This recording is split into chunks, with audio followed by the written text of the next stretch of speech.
Quero convidá-los a abrir suas Bíblias em Mateus 7, 21 a 23.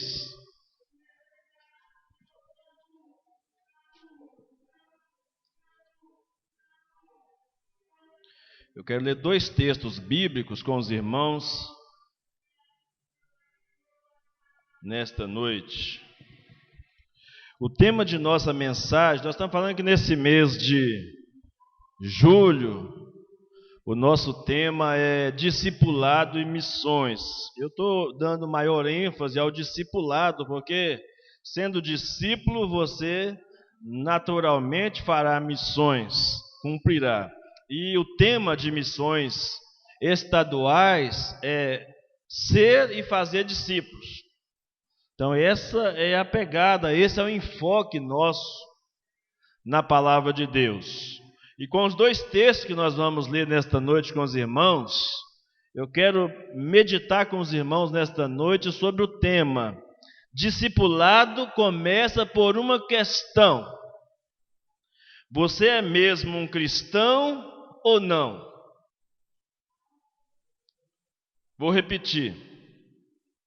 Discipulado começa por uma questão. Você é mesmo um cristão ou não? Então vamos primeiro ao primeiro texto, Mateus capítulo 7, 21 a 23. Mateus capítulo 7, 21 a 23. Diz assim a palavra do nosso Deus: nem todo que me diz Senhor, Senhor, entrará no reino dos céus, mas aquele que faz a vontade do meu Pai, que está nos céus. Muitos naquele dia hão de dizer-me: Senhor, Senhor, porventura não temos nós profetizado em teu nome? E em teu nome não expulsamos demônios? E em teu nome não fizemos muitos milagres? Então lhes direi explicitamente: nunca vos conheci. Apartai-vos de mim, os que praticais a iniquidade. Agora João capítulo 3. Evangelho de João, capítulo 3, a partir do verso 1. João, capítulo 3, a partir do verso 1. Todo capítulo é bem significativo para o tema, mas eu quero me apegar até o verso 8. Até o verso 8 desse capítulo. Diz assim a palavra de Deus: havia entre os fariseus um homem chamado Nicodemos, um dos principais dos judeus. Este de noite foi ter com Jesus e lhe disse: Rabi, sabemos que és mestre vindo da parte de Deus, porque ninguém pode fazer estes sinais que tu fazes, se Deus não estiver com ele.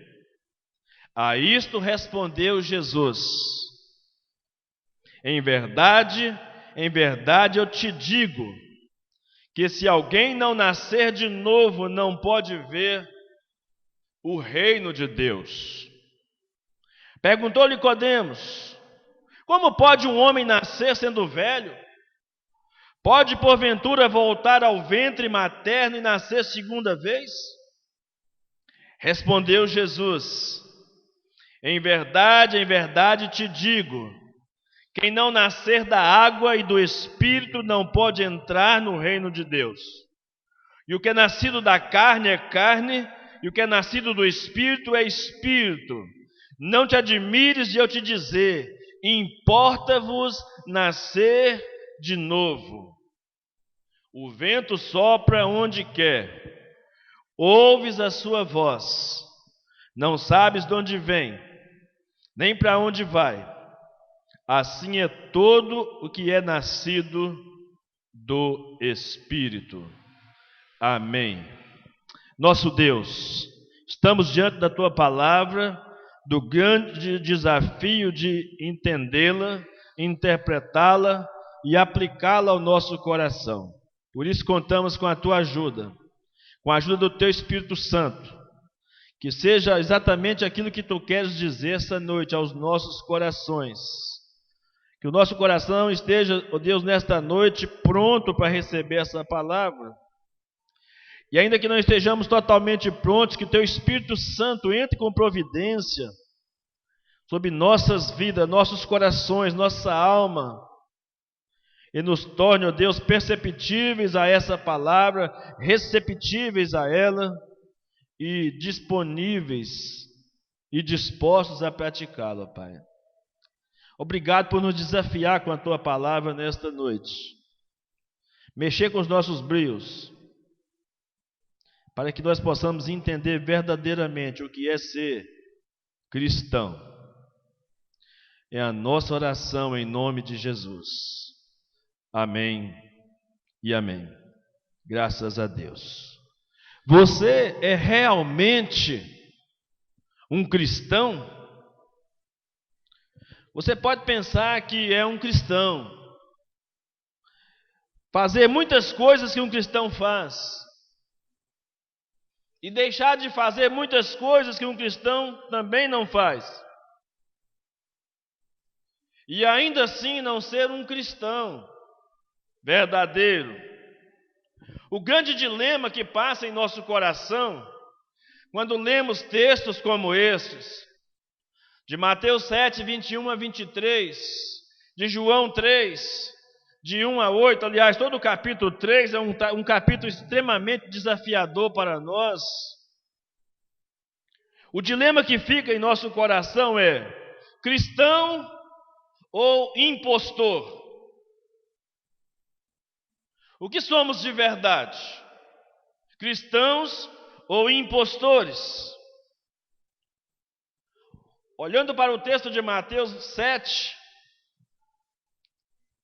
Jesus disse que algumas pessoas fariam algumas coisas aparentemente cristãs, fariam até em nome dele.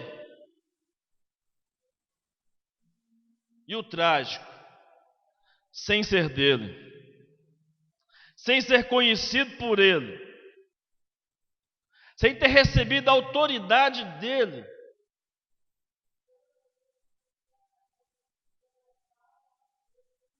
terem feitos sem dependência dele. Ele diz: fizeram,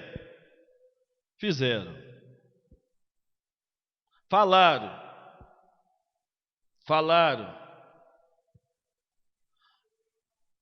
mas não me conheciam, e nem eu os conhecia. E quando alguém fala, e quando alguém faz sem ser, Jesus disse que isso é iniquidade. Ele diz: apartai-vos de mim, vós que praticais a iniquidade. E a iniquidade nesse aspecto aqui, então, funciona como um pecado de engano. Dizer que sou o que não sou, dizer que faço o que não faço, ou o que faço com as motivações erradas no reino de Deus.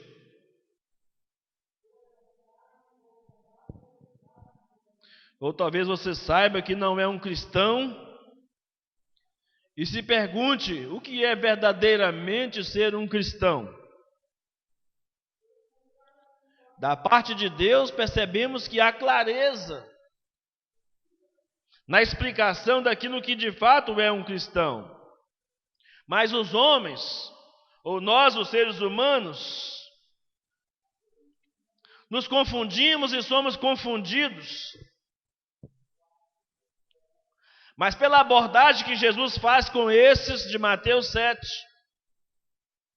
e com a abordagem que ele faz com aquele de João 3, no caso Nicodemos, percebe-se que embora nós, os seres humanos, nos confundamos muitas vezes, ele não se confunde quanto a quem o conhece e quem não o conhece. A nossa autoconsciência é limitada. É verdade. Mas a Bíblia nos apresenta os critérios, os princípios que determinam o verdadeiro cristianismo, a verdadeira fé cristã, de quem são de fato os seus seguidores. Irmãos, antigamente, quando alguém se dizia que era um crente em Jesus Cristo,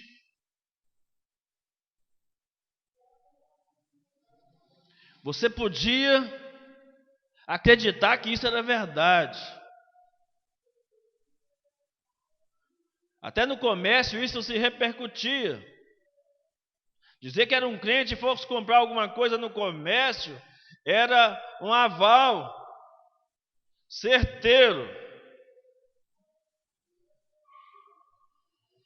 E eu converso com muita gente no comércio e fico entristecido quando ouço que os crentes são os maiores caloteiros.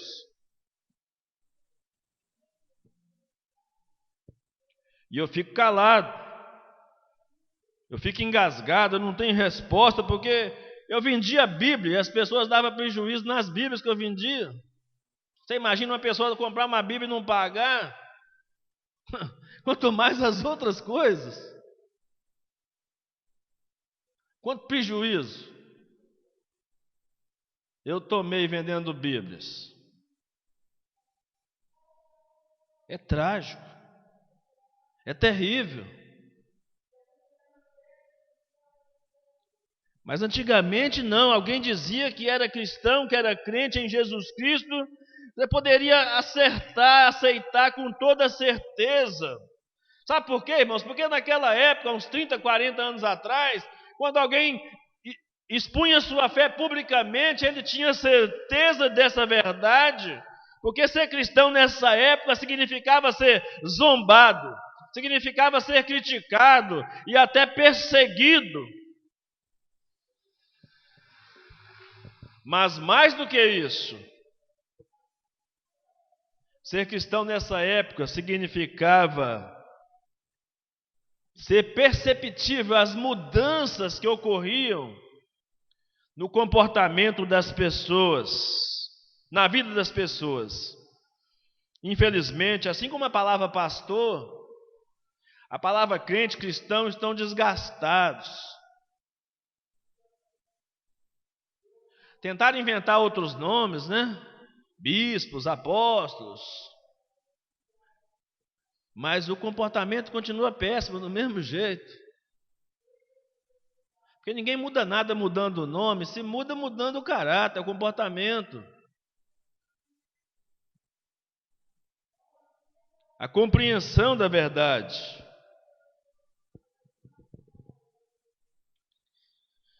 E por causa disso, por causa do comportamento cristão que não condiz com o Evangelho, as pessoas nem acreditam tanto assim mais. Em alguns pastoratos onde eu passei, eu dizia às pessoas: olha, se você tiver um bom comportamento como cristão, você não precisa falar nada, as pessoas vão logo perceber que você de fato é um cristão. Mas se você não viver o Evangelho na prática, ainda que você coloque um carro de som e anuncie aos 4 cantos da cidade, ninguém vai acreditar em você. Não houve mudança verdadeira, sincera.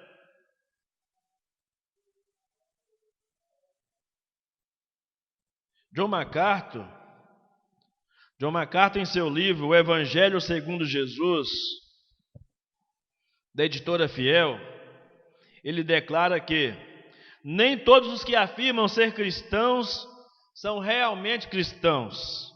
Incrédulos fazem falsas profissões de fé em Cristo E as pessoas que não são verdadeiramente cristãs podem ser enganadas ao pensarem que são cristãs. E eu me pergunto, e eu pergunto a vocês, irmãos, nessa noite, o que que houve? O que que houve com o Evangelho na atualidade? O que que houve com esse movimento gospel? E em nosso país, que se diz ter um percentual elevadíssimo de evangélicos, e ainda temos os católicos romanos que se denominam também cristãos, o que acontece com um país chamado o maior país cristão do mundo?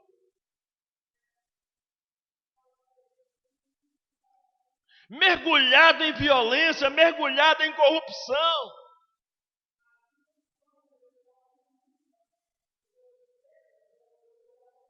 O maior país cristão do mundo tem a maior festa da carne do mundo. O carnaval é uma contradição. Como assim? Como o maior país cristão do mundo pode ter a maior festa pagã, a maior festa demoníaca do mundo?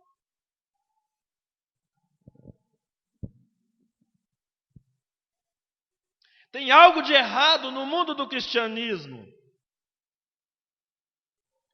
Principalmente em nossa pátria. Principalmente em solo brasileiro. Um país tão rico. Nenhum país do mundo, eu creio, que tem as riquezas naturais que tem no nosso país.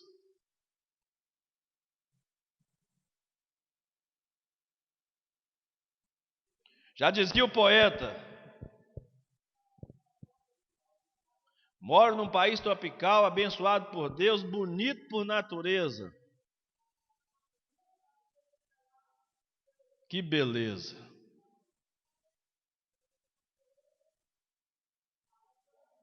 Mas será? Será que os que aqui vivem expressam sua gratidão a Deus assim, com um cristianismo raso, vazio, barato? O que teria acontecido, irmãos, com esse cristianismo? John MacArthur, no mesmo livro citado, ele responde, e isso me parece bem verdade à luz da palavra de Deus. Ele diz: a graça barata e a pseudo-fé de um evangelho distorcido estão arruinando a pureza da igreja. O amolecimento da mensagem do Novo Testamento trouxe consigo um inclusivismo apodrecido, que de fato vê quase qualquer tipo de resposta positiva a Jesus como um equivalente à fé salvadora.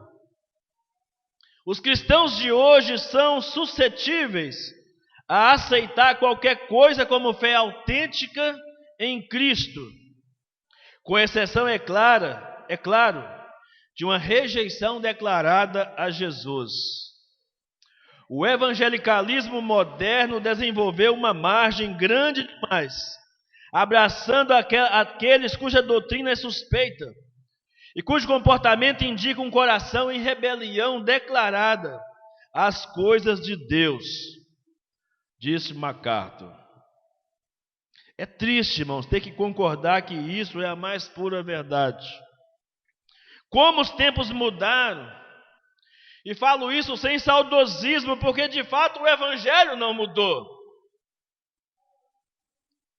A palavra de Deus não mudou, continua a mesma. A Bíblia diz: seca-se a erva, murcha-se a flor, mas a palavra do nosso Deus permanece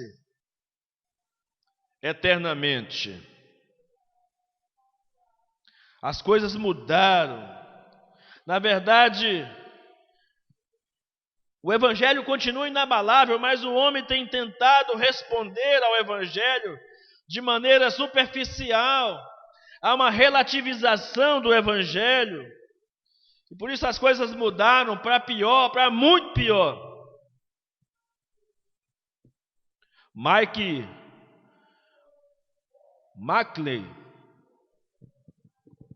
em seu livro Eu Sou Mesmo um Cristão, também publicado pela editora Fiel, ele faz uma abordagem sobre esse assunto em outra perspectiva, para dizer quando você não é cristão. Ele diz: você não é cristão simplesmente porque diz que é cristão. Você não é cristão se você não nasceu de novo. Ele diz: você não é cristão simplesmente por gostar de Jesus. Você não é cristão se você curte o pecado. Ele diz: você não é cristão se não perseverar até o fim. Você não é cristão se não ama as outras pessoas. E diz: você não é cristão se você ama mais as suas coisas do que as de Cristo. É uma reflexão profunda, amados, para investigar a nossa alma a respeito do nosso cristianismo, da nossa fé. Como saber de fato se sou um cristão ou não em Jesus Cristo? Fato é que ninguém poderá ser um verdadeiro discípulo, ninguém poderá ser um discipulador enquanto não resolver essa questão. Enquanto não estiver convicto na sua alma de ser verdadeiro cristão, de ser um cristão de verdade.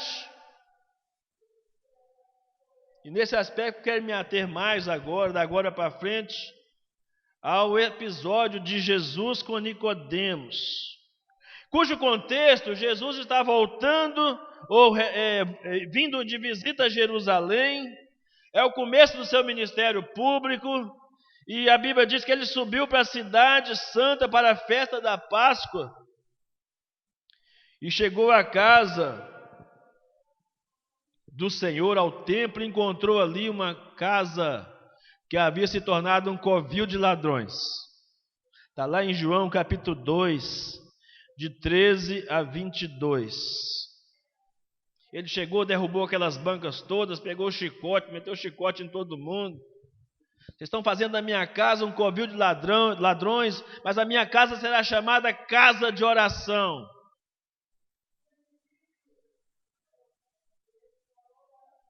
Eles haviam invertido. Tem gente que usa esse texto para dizer assim: não pode vender nada na igreja. A igreja não pode ter uma livraria, não pode ter uma venda aí para ajudar a obra missionária ou para ajudar algum irmão. As pessoas se confundem. Jesus está falando aqui das intenções, do propósito do culto. Eles haviam invertido completamente o propósito do culto, de se estar ali apenas com aquela motivação de vender.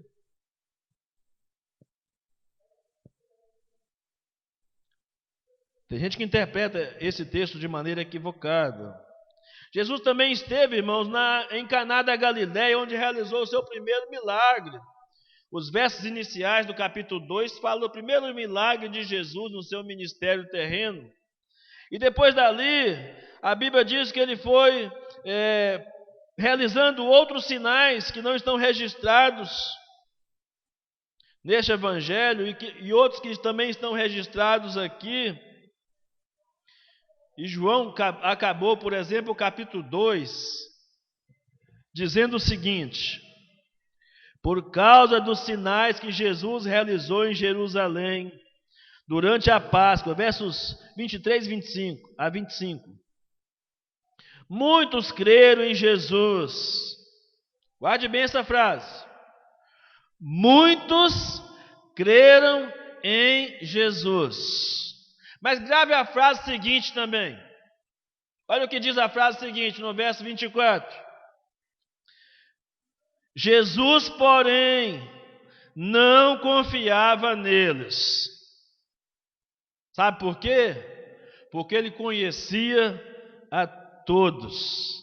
Ninguém precisava lhe dizer como o ser humano é, de fato. Porque Jesus conhecia a natureza desses seres humanos. Dentre os muitos que creram, Jesus foi informado de um homem em especial, alguém de destaque entre o povo de Israel. Ele era um mestre em Israel. Jesus mesmo o reconheceu como mestre em Israel. Vai ao encontro de Jesus. Esse homem é Nicodemos. No texto que nós lemos de João 3, a partir do verso 1. Mas Jesus havia acabado de dizer que muitos creram, mas que ele não confiava neles. E entre esses muitos que creram estava Nicodemos. Porque Jesus conhecia a todos, e ninguém precisava lhe dizer como ser humano, como homem. É de fato, porque Jesus conhece a natureza humana. Diz o verso 25. E quem é Nicodemos? Um homem. Perceberam a conexão aqui? Jesus é onisciente, atributo da divindade, e ele sabe quem é cristão e quem não é. Mas mais do que isso, ele nos ensina na sequência como podemos nós também sabermos se somos cristãos ou não. Nós também podemos saber. Jesus foi categórico, embora ele não tenha nem deixado Nicodemos falar tudo o que ele vinha dizer. Pareceu para muita gente até uma grosseria da parte de Jesus. Mas Jesus refutou a declaração de Nicodemos, ou não refutando, melhor explicando, não refutando necessariamente essa declaração, mas não deixou que essa declaração imperasse uma verdade na vida de Nicodemos, que Nicodemos não viesse apenas como um bajulador, ou de alguma forma diferenciada para Jesus.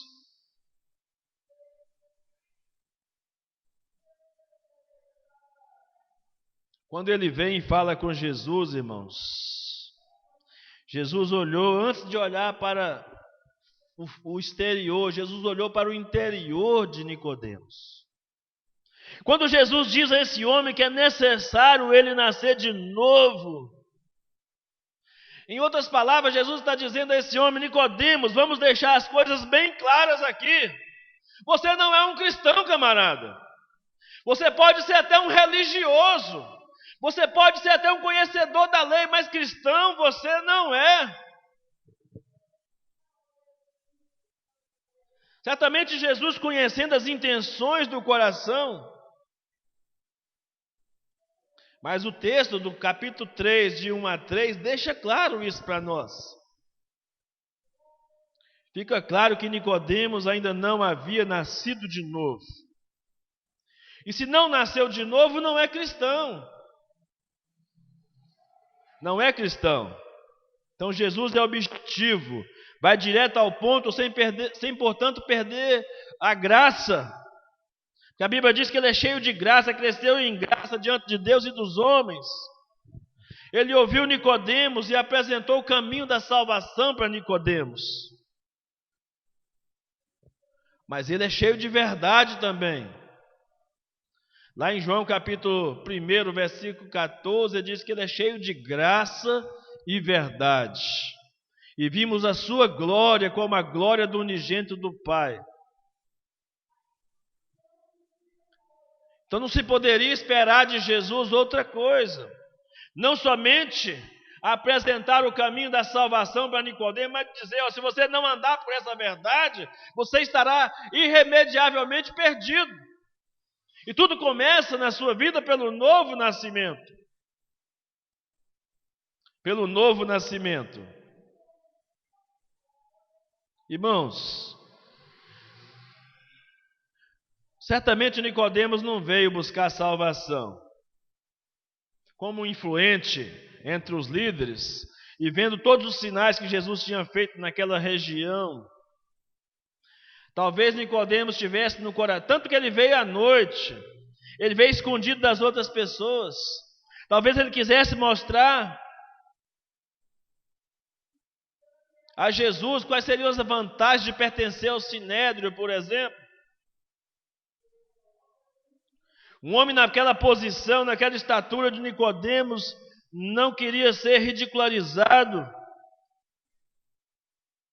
pela sociedade ao encontrar-se com Jesus.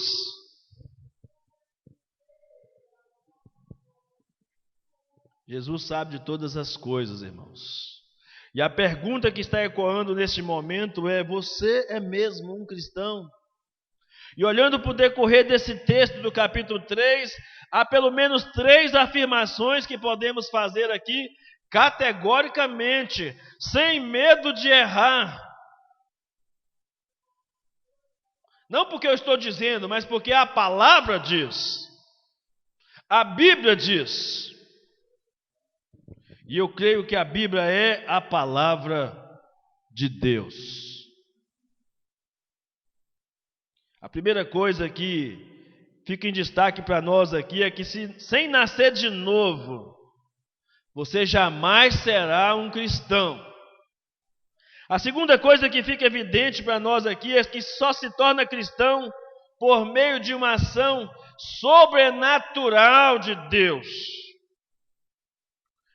Um grande problema com relação à salvação é que muita gente acha que pode produzir a sua própria salvação. Através da sua fé, através das suas obras, através da sua religiosidade. E isso tem sido um grande impedimento para que os homens verdadeiramente nasçam de novo. Nasçam de novo. Esse é um problema para o homem enfrentar. Porque o novo nascimento é algo sobrenatural. Ou seja, não depende do homem, depende de Deus agir, trabalhar no coração do homem.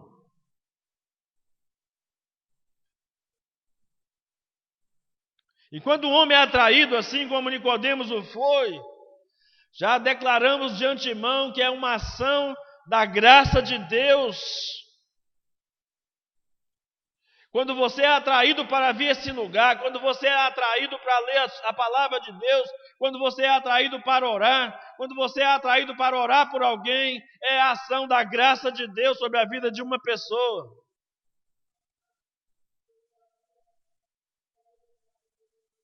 Eu não consigo entender esse orgulho das pessoas. Por acaso você escolheu nascer como você nasceu? Por acaso você escolheu a família onde você ia nascer? O tamanho que você ia ter? A cor dos seus olhos você escolheu por acaso? Eu acho que a maioria aqui não escolheu nem sequer o nome que ia ter. Para não dizer todos. E por que há essa vaidade, esse orgulho no coração do homem de dizer: não, fui eu, não foi Deus que me quis, não. Foi eu que quis Deus. Mas a história da humanidade, irmãos, ao longo de todo o percurso da história do povo de Deus, está mais que provado que tudo que o homem faz é se afastar de Deus, é se esconder de Deus.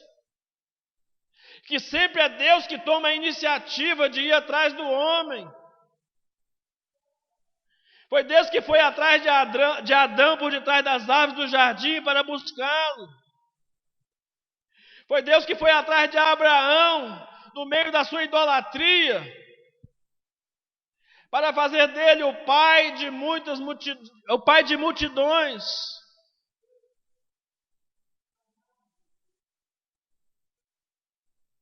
E foi Deus que tomou a iniciativa de ir até você e trazer você para Ele. A iniciativa é de Deus. Filipenses capítulo 2, versículo 13, diz que é Ele que opera em nós o querer e o realizar. Ou seja, Ele coloca no seu coração o desejo de ser de Deus.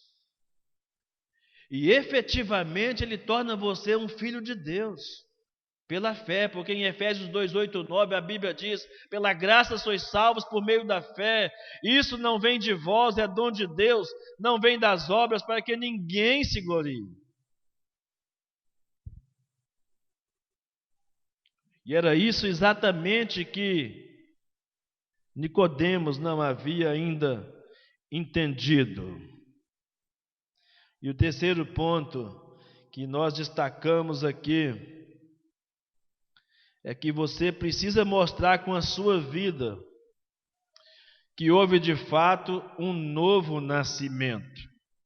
Um novo nascimento, assim como o nascimento de uma criança natural, é provado pelo seu desenvolvimento. O nascimento espiritual, muito mais. É quando vamos crescendo em maturidade. É quanto mais nos desapegamos deste mundo e nos apegamos a Cristo. É quando mais pensamos nas coisas do alto do que nas coisas da terra. É que nós damos provas de nossa verdadeira conversão, de um verdadeiro novo nascimento. Então, toda aquela abordagem de Jesus com Nicodemos, dizia: Nicodemos, se você não nascer de novo, você jamais será um cristão. Nicodemos, irmãos, era um tipo de pessoa criado na religião, religioso. Quando eu olho a história de Nicodemos, eu penso que esse talvez seja o dilema de muitos filhos de crentes. Nicodemos não tinha um grande testemunho para contar, que era ex-viciado em drogas,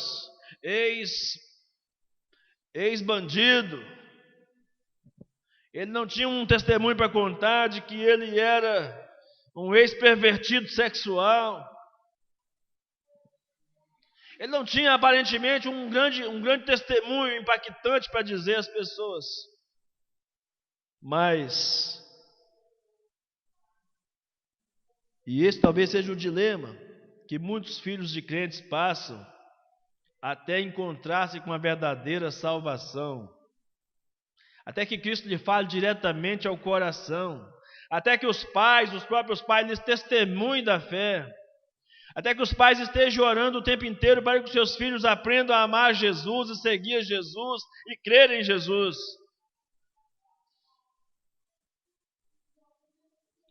Nicodemos tinha todas as qualidades aparentemente de cristão.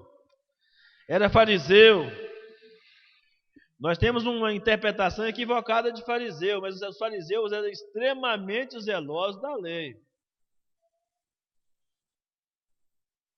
O termo fariseu ficou muito pejorativo na nossa linguagem, no nosso conceito, na nossa cultura.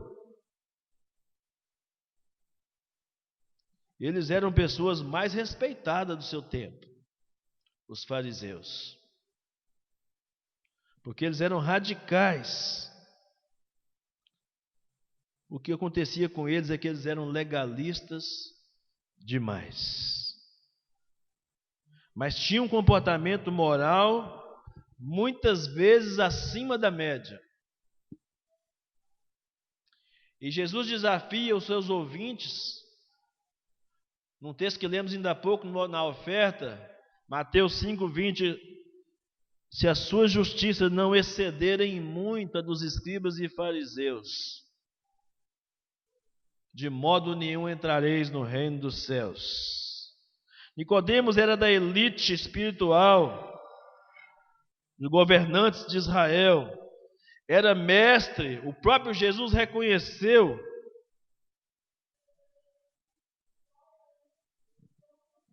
O próprio Jesus reconheceu. Embora a missão de Nicodemos parecia outra. Eu fico imaginando aquele diálogo de Jesus. A Bíblia fala que ele foi à noite, eu imagino que era na penumbra, no finalzinho da tarde. Quando começa a soprar aquela brisa que vem varrendo as folhas das ruas. Isso é no meu pensamento, porque Jesus logo em seguida usa um exemplo de vento.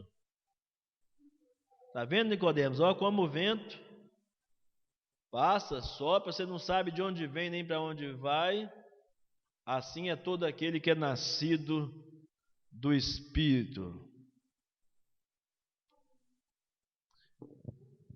É como se Jesus estivesse dizendo: Nicodemo, presta atenção.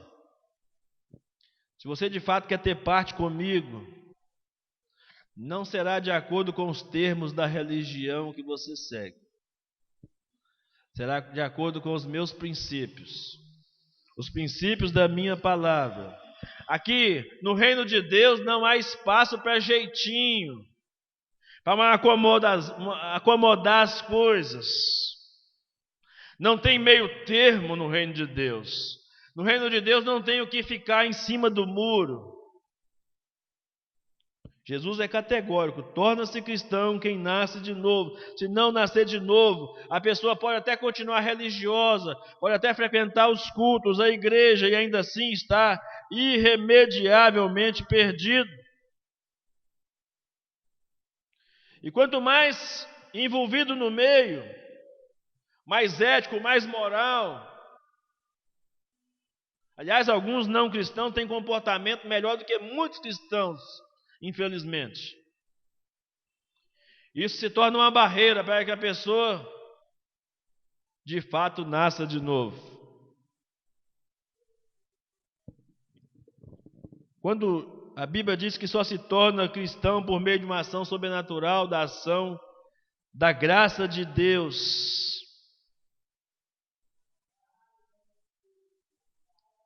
Jesus está dizendo que o que nasce da carne é carne, do espírito é espírito, ou seja, é algo de dentro para fora. Ele está dizendo que não é pelo que nós fazemos, mas é por aquilo que Ele já fez por nós. Fora de nós, em Cristo, dentro de nós, no Espírito Santo, que habita em nós, e através de nós, porque Ele nos empodera para fazer e testemunhar dessa fé que abraçamos no Senhor Jesus. Então perceber a ação do Espírito Santo, nascer da água e do Espírito, ou seja, eu costumo dizer, esse nascer da água aqui é o nascimento físico. Alguns dizem que é o batismo, mas eu não vejo base bíblica para isso. E eu tenho uma crença que eu carrego comigo há muito tempo, nesse aspecto. Costumo dizer, quem nasce 2 vezes, morre uma vez só. Mas quem nasce uma vez só, morre 2 vezes. Morte física e morte espiritual. E quem nasce 2 vezes, nascimento físico e nascimento espiritual, só vai morrer fisicamente, exceto os que estiverem vivos no arrebatamento da igreja, que vão ter os seus corpos também transformados, porque no céu não pode entrar corrupção. É o que a Bíblia diz. E a regeneração, que é o novo nascimento, consiste ou é determinada por arrependimento, fé e novidade de vida. E por fim, você precisa demonstrar com a sua vida quais são os resultados, que se houve de fato um verdadeiro nascimento em sua vida. Foi isso que Jesus disse para Nicodemo: você não sabe explicar. Quando Jesus usa a ilustração do vento para Nicodemo, é inexplicável o que acontece na vida de alguém que nasceu de novo, que verdadeiramente nasceu de novo. Há uma verdadeira transformação. Porque esse vento do Espírito que passa sobre a vida daquele que nasce de novo, ora vem como uma brisa suave para consolar o coração angustiado. ora vem como um forte furacão para derrubar todo o impedimento que tem na nossa vida, para nos aproximar de Deus. Então, as palavras-chave que provam verdadeiro nascimento, novo nascimento, é arrependimento, fé e novidade de vida. O próprio apóstolo João explica isso. 1 João 2,29, ele diz: porque sabemos que ele é justo, também sabemos que todo que pratica justiça é nascido de Deus. 1 João 3,9, ele diz: aquele que é nascido de Deus não vive no pecado, pois a vida de Deus está nele, logo ele não pode continuar a pecar, porque é nascido de Deus. 1 João 4, 7 e 8, a Bíblia diz: amados, continuemos a amar uns aos outros, porque o amor vem de Deus. Quem ama é nascido de Deus e conhece a Deus. Quem não ama não conhece a Deus, porque Deus é amor. 1 João 5, 1, 4 e 18 diz: todo aquele que crê que Jesus Cristo é o Filho de Deus é nascido de Deus. Todo aquele que é nascido de Deus vence o mundo. E obtemos essa vitória pela fé, porque sabemos que os nascidos de Deus não vivem no pecado, porque o Filho de Deus os protege e o maligno não os toca. Essas coisas são efeitos do novo nascimento na vida do cristão. Então fica simples, de uma maneira mais prática, para a gente encerrar nossa palavra nesta noite. Você pode fazer uma avaliação da sua vida baseado em tudo que foi dito essa noite aqui, com simples perguntas para você mesmo. Por exemplo, eu pratico a justiça ou vivo como um injusto? Eu não vivo pecando, ou eu vivo na prática do pecado, tenho prazer e eu curto o pecado? Eu amo meu irmão, ou apenas convivo à distância por obrigação, porque não vou com a cara dele? Eu creio em Jesus, ou sou dominado pela ansiedade e pelo medo? Eu tenho sido vitorioso sobre o mundo, ou o mundo ainda me seduz com seus prazeres? Lembra de 1 João 2,15? Quem ama o mundo, o amor do Pai não está nele. É o que a Bíblia diz. Portanto, amados, ao examinar o seu coração e o seu comportamento, humilhe-se aos pés de Jesus Cristo. Clame por misericórdia. Porque você jamais conseguirá ser um discípulo de Cristo sem que você tenha entendido a profundidade do que é isso, do que é nascer de novo, do que é ser um cristão. E sendo assim, você não pode ser discípulo, não pode ser um discipulador. Clame pelo Espírito Santo. Deus precisa soprar sobre a sua vida o Espírito Santo, e Ele precisa mover com seu poder na sua vida, para quebrar as barreiras profundamente arraigadas no seu coração. Clame ao Espírito Santo de Deus. Porque, amados e amadas, nesta noite, se o Espírito Santo não começar uma obra de regeneração na sua vida, você pode até frequentar essa igreja, ou qualquer outra igreja na sua vida, você pode ser um religioso, mas se diria de você o que foi dito do mancebo de qualidade: tão perto do reino, mas sem salvação. Que tragédia! Tão perto do reino, mas sem salvação. Clame pelo sopro do Espírito Santo, clame por salvação. Admita em seu coração que Deus precisa de maneira sobrenatural intervir na sua vida para quebrar a força do pecado que está dominando seu coração, a sua vida. Para que mexa com aquelas estruturas que estão profundamente arraigadas dentro de você, suplique a Ele. Faça como o profeta Jeremias, lá nas Lamentações, que diz: bota tua boca no pó, talvez ainda haja esperança.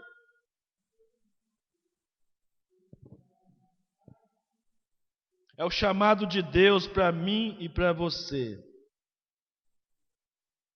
Você é mesmo um cristão? Arrependa-se. Creia de todo o coração. E experimente uma vida nova, abundante, vitoriosa em Cristo Jesus. Amém? Glória a Deus. Vamos orar ao Senhor. Nosso Deus, é a Tua palavra. E eu sei o impacto que tem essa palavra no meu coração. E eu sei o impacto que essa palavra tem no coração do Teu povo, ó Pai.